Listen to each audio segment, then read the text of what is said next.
হচ্ছে একটি সংখ্যাকে 7 দ্বারা ভাগ করলে 5 অবশিষ্ট থাকে, 3x কে 7 দ্বারা ভাগ করলে কত অবশিষ্ট থাকে? প্রিয় শিক্ষার্থী, খেয়াল করেন, একটা সংখ্যাকে প্রথমে 7 দ্বারা ভাগ করলে 5 অবশিষ্ট থাকার কথা বলছে। তাহলে দেখেন 5টাকে যদি আমরা আগেই অবশিষ্ট রাখি তাহলে মূল সংখ্যাটি কত? এই 7 আর এই ভাগশেষ, এই ভাজক আর ভাগশেষ যোগ করলে কত হয়? 12।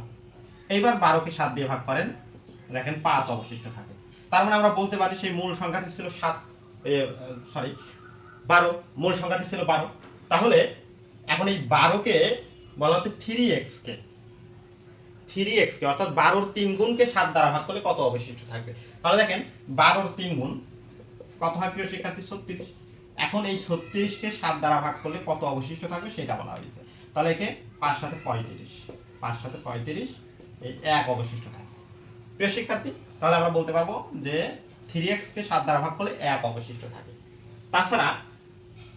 তাছাড়া দেখেন এই যে ভাগশেষ, এই ভাগশেষকে 3 গুণ করে 7 দ্বারা ভাগ করলে উত্তর পাওয়া যাবে।